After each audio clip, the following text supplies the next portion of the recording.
in Australia, we have a number of attractions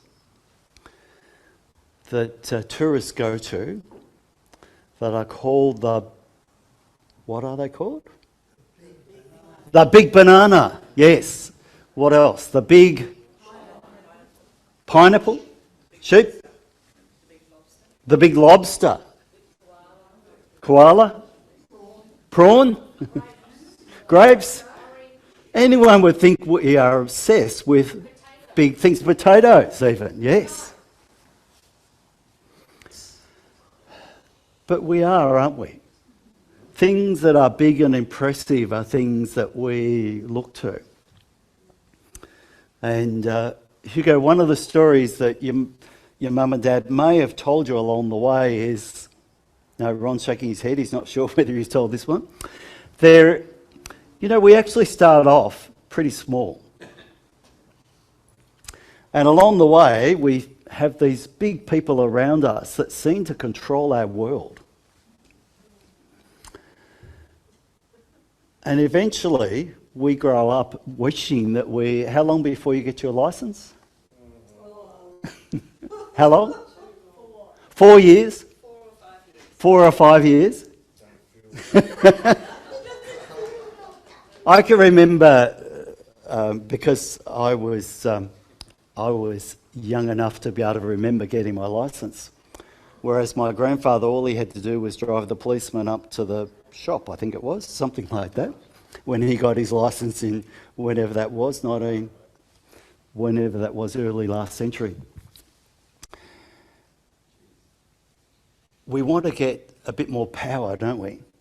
And we often tend to look at people that are important, that have more of than what we've got of something as being someone who's successful. And we tend to think of churches even nowadays as the bigger the better, as far as the number of people that are going to it. And yet, there's something in these parables that Jesus is saying that he's not saying it's not the bigness that's important. The other thing is that we like to, who did something in the past week they were very proud of? You don't have to tell me what it is, just who did something last week you thought you were really proud of? Yep. Very good. The people who did the service last week. Grant, I hope you had your hand up. Good sermon last week. We tend to feel really good about ourselves when we've done something well, don't we? And we like that feeling. And we usually try to do as many things like that as we can because it feels good to feel like that.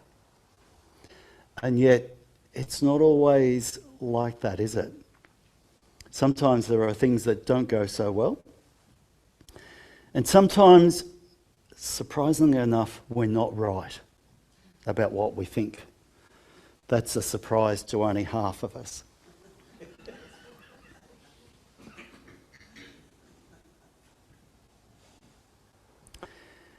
And particularly the older we get, we tend to get sort of, I'm pretty sure this is the way things work. Whatever the field is that we feel that we've got some expertise in it. The person I was talking about yesterday had some expertise in an area that they thought the way they did things was right. And they did it. And they may have been right. But if you really think your way is the right way, how open are you to someone saying, oh, maybe it's different to that? On Wednesday night we had Mutt's really good study we had, the last one on Lectio Divina. And one of the things that was in there was about listening to what God says to us from the readings. And to listen in a way that we might hear something different than what we normally hear. So these parables, what do you hear when you hear the parable about the seed growing? Anyone? What's the parable of the seed growing? What's one of the things that you think of about that reading? Small beginnings grow great things. Yep. I automatically sort of started to think, I channel my inner Earl with that reading and thought, how much of a crop did they get? How many tons of wheat did they get from that crop? And start to think, well, they did a really good job, didn't they, of actually of that amount of crop that they grew. It's not what the parable's about, though, is it? What's the key part of the parable? Do you remember? God's miracle, that's right. So what does the farmer do from the time in which the seed is sown? Different to a real life farmer, Earl. What does the farmer do after the seed is sown between that and when it's ready for harvest? In the parable. He worried about the rain. Worried about the rain, yes. What else? He watched. Day after day. Did anything he did make the seed grow any faster or any better once it was in the ground? Not according to the parable. So what do you reckon Jesus is saying in that parable to people who really thought, we're pretty good. We've got it all sewn up. God's with us and we are doing really well. I mean, there's a bit of a blip with the Romans at the moment, but God will fix that up. Maybe Jesus is saying to people who think they know the answer and that things, the way they do things is right, that the way that the kingdom works is actually something quite different. It actually grows in secret, and success is not because of anything that we do. So we embody that parable in our life, usually by doing lots of planning. And we decide this program's the right program in the past for our church. This is what we'll do. We just need to do this and people will come. And it worked previously. Or if we're not succeeding, then what can we do? But maybe Jesus is saying the growth of the kingdom and even the planting of the seed in this parable is something that God does.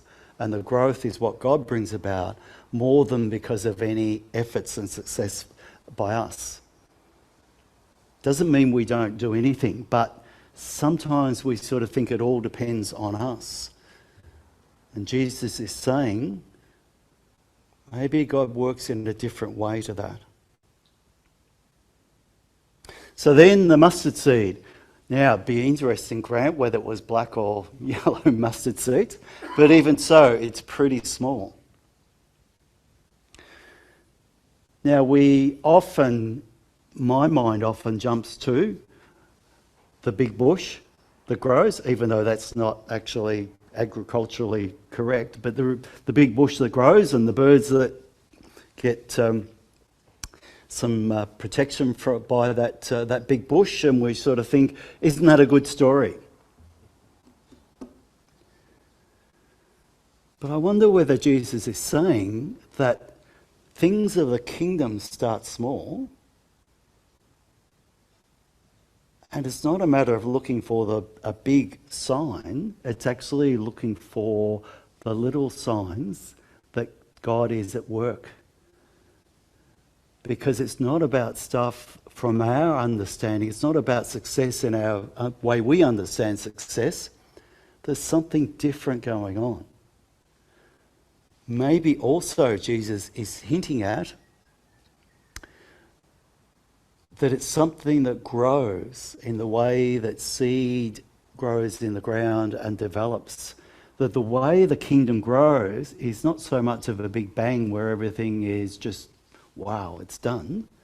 It's something that grows from something small, and we recognise that and we work with that and work with God to recognise. Now, one of the things we're doing this morning at lunchtime is to hear the story of Karina Kreminski, a video clip of her talking about what she was doing to actually look to see what were those small seeds in the community of Surrey Hills in New South Wales?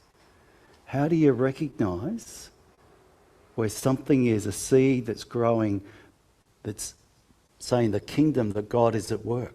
How do we recognise that?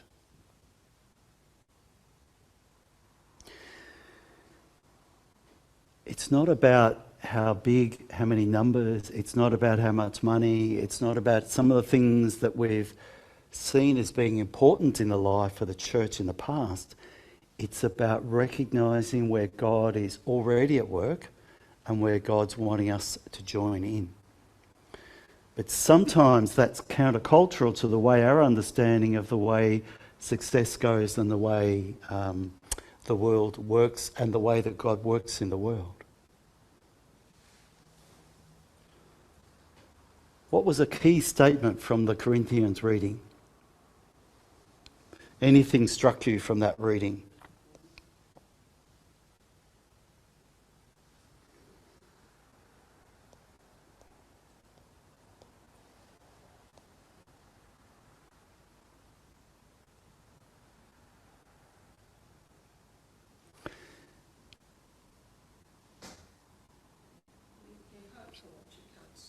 You hope for what you can't see. Yes. Hope's not about knowing what's coming. Paul is talking about we no longer, later on in the passage he picks that up with, we no longer look at things through just human eyes. There is something else going on in that. And then he talks about a new creation. A new creation is something that is of a different form, that a new opportunity, new life. And that's what I think also the mustard seeds Jesus is talking about in the parable of mustard seed. And the invitation is actually in the parable to join in that work of what God is doing and to suspend some of our normal ways of thinking about ourselves and God and allowing God to be God and looking for the way that God is working to bring that new life, that hope and that joy. Because in the end, the way the gospel will be lived out for people today is not so much them coming in to hear us in a sermon or in a service. It's the way that we live in our everyday life and relate to the people that we know and the people that we come across. The seeds of wonder, hope and joy, whether they can see that in our lives and the way we interact with people. What's God saying to you out of these parables? Because there's no one answer in the parables. It's all about engaging. And Ron was right. It's about relationship. See, it's not just a head thing. It's not just an understanding thing.